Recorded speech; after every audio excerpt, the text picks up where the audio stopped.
Alright, what's up guys? In today's video, we're going to go over the Ram-7 DLC weapon. I made a video last time on the Holger 26 and I talked very highly of it. I'm going to do that again in today's video. The Ram-7 is an excellent weapon. Makes me very excited for the future of DLC weapons coming to Modern Warfare with these two weapons being so good. So we're going to be talking about the positives, the negatives. I did an extreme amount of testing on all of the attachments, the grips, the barrels, the stocks, to determine what is the best attachments for this weapon and what are some of the worst attachments for this weapon. Today's video is going to be pretty in-depth, basically breaking down all of the attachments, telling you guys which ones are the best. So if you guys learn anything new, you guys do like this kind of video where I go a little bit more in depth than my normal videos. And like rating would be greatly appreciated, as well as subscribe to the channel. We did reach 1,000 subscribers on YouTube finally. So if you guys do not follow me on Twitter yet, my Twitter's Trapgod. We're giving away Scuff over there, so all you guys gotta do is just go follow me and retweet my tweet, which we posted sometime today.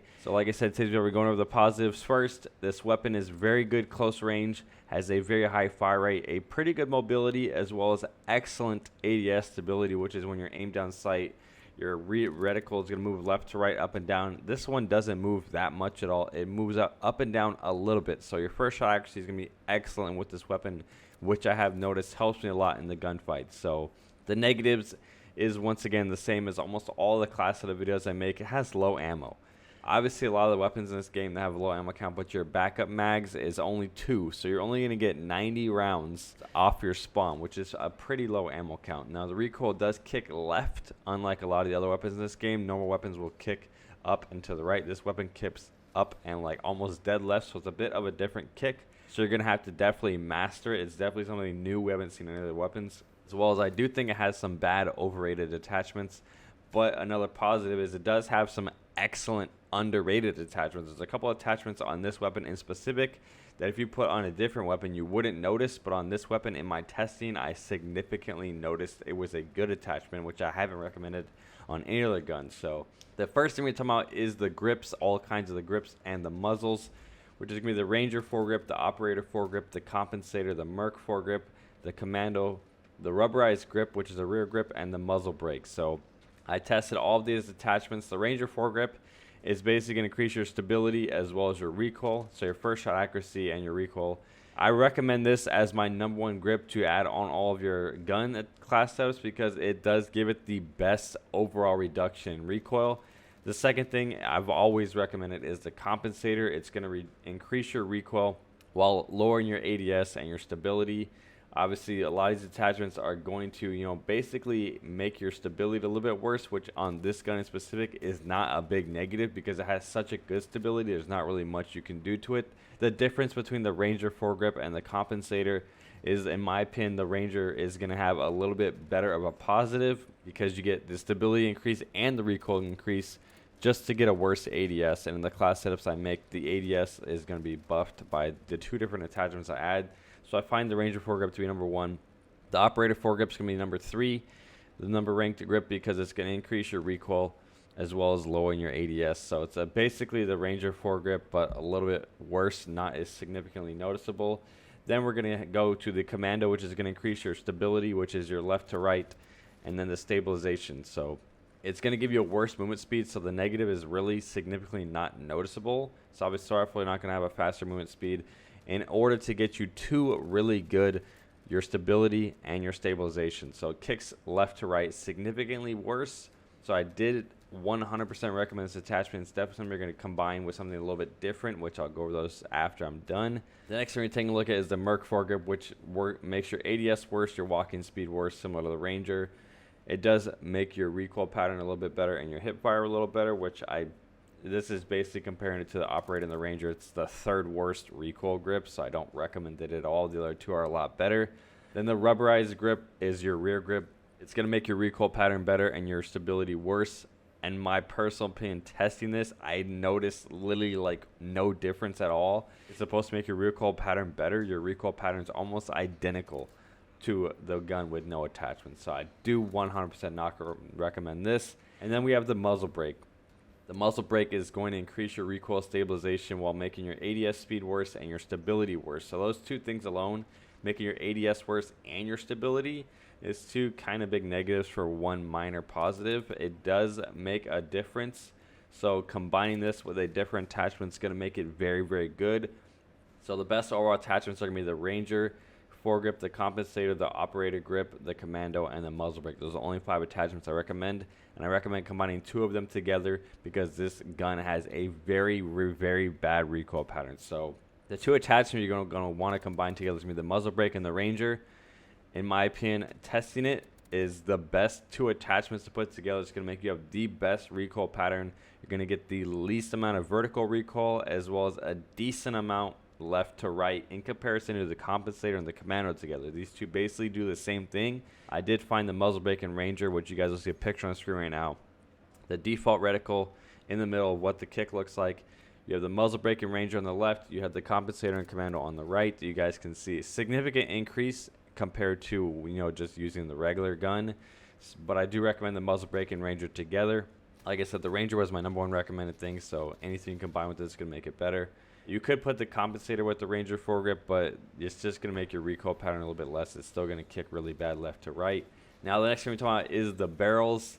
You basically have the Eclipse and the Ranger, which is the same thing. You're basically a long barrel, and you have the compact, which is basically a no stock attachment. It's called the compact, it's called a barrel, but it's literally no stock. It's going to make your movement speed faster, your ADS speed faster, and an example to get a worse recoil pattern. So the gun is going to kick a lot more left to right. You're not going to notice it vertically. You definitely are going to want to mix it with the commando foregrip or with the muzzle brake for sure. As far as what it is, it's basically no stock. If you use no stock in any of your class setups, it's definitely be recommended. The recoil pattern is not significantly worse, but you're going to have to combine it with a commando or a muzzle brake because it does kick worse left to right, which this gun kicks really bad left to right. So you definitely want to negate that back down. As far as the Ranger foregrip, it's the better long barrel. It's definitely going to have a notice in the range for sure. You're going to get an improved range and supposedly a better recoil in exchange for slower movement. There is no notice in better recoil at all to get a little bit more range for a slower ADS and a slower movement speed. So I personally 100% do not recommend this attachment unless you're playing a giant ground war map where getting that extra range is going to be significantly noticeable, where you don't need to ADS or move faster. So only recommend this in ground war, 6v6, 10v10, shoot house, crash. 100% do not recommend. This attachment is not noticeable in reference to get a worse movement speed. So as far as the Eclipse, it's basically the Ranger's baby brother. You're going to get an increase in range for a worse ADS. I do recommend this attachment 100%. It's definitely going to help out a lot. You're going to get about a 15 to 20% increase in your overall range of your damage ranges. So it's definitely a very good attachment. So going over basically what are your worst attachments is going to be the rubberized grip, the Merc foregrip. In my opinion, the Ranger is going to be one of the worst attachments you can add. It's too many negatives for a minor positive. The best attachments are the compact barrel, the Ranger foregrip, the compensator, the commando foregrip, the stipple grip, the CQC stock, and the muzzle brake. So the last part of the attachments we're going to be taking a look at is the stocks and the stipple grip. So there's 3 different stocks in this, which, like I said, the compact is basically the no stock attachment, but we have the hollow, the CQS, and the equilibrium. So the equilibrium is supposed to increase your stability, which is your first shot accuracy. Like I said, this gun here has excellent first shot accuracy, so in testing with it, you would assume adding the equilibrium stock would make it basically have none. I didn't notice it at all. I do not recommend this. The CQS is basically a faster ADS. I significantly noticed this. I'll showcase a couple clips before and after on the screen out for you guys to watch. I 100% recommend the close quarter stock. It is definitely one of the best attachments I noticed. Obviously in this game, your ADS speed, your sprint out times, your movement speed is really slow. So anything that can increase your ADS speed and actually is noticeable is 100% recommended. So I do recommend this one. As far as the hollow, it's going to be a faster ADS. When you're holding your L trigger down, you're strafing left to right. It's going to make your ADS walking speed faster. I definitely significantly noticed this. If you're playing like a shoot house, a small map, where your ability to outstrafe your opponent is going to help you win a gunfight. Being a little bit faster in a gunfight is going to make you win the fight. I 100% recommend this one as well. So there's definitely some really, really good attachments in my opinion on this gun versus a lot of the other weapons. This probably has some of the most attachments I've recommended and tested for a gun. Obviously, being the DLC weapon, I highly recommend definitely buying the Battle Pass and unlocking this gun because I love it. I also love the other DLC weapons, and I bought the Battle Pass all the way out. So if you guys didn't know, my GFUEL code is 30% off for the rest of December. So if you guys buy any GFUEL, make sure you guys use code Trapgod. I'm going to be telling you guys what is the best class setups right now. So as I discussed in the beginning, the two recoils or the muzzles you're going to be putting together, I recommend using the stipple grip and the ADS stock together. I do not use this gun in ground war. It's not a good ground war map. I play this on 6v6, 10v10. I've been playing it on Crash. The default reticle is okay. So my first class I'm going to be recommending is the compensator, the commando foregrip, the stipple grip, the ADS stock, as well as a red dot together. You're going to get increase in your ADS as well as a way better recoil pattern. So that's my first class setup I recommend. My second one is going to be the muzzle brake, the Ranger foregrip. The same thing with the stipple grip and the ADS stock, because I think those two attachments are significantly noticeable, as well as you get a better recoil and a better range. Your ADS speed is going to be the same, if not maybe like a couple % worse than default. So to get a better range and a better recoil pattern is going to be significantly noticeable. So you're playing a 10v10 map where you're going to have to get a little bit more long range gunfights. I definitely would recommend this class setup, but basically the overall best attachments for this gun, there's so many, it's kind of hard to put them all together.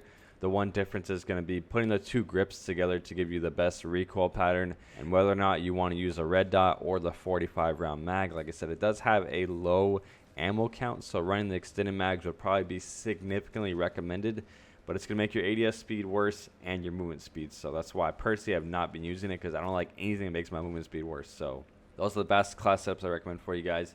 If you guys did enjoy this video, anything you guys learned new, I would very much appreciate a like. It would very much help the channel. So make sure you guys like the video, subscribe, comment down below what you guys think about these two DLC weapons, and I'll talk to you guys in the next one.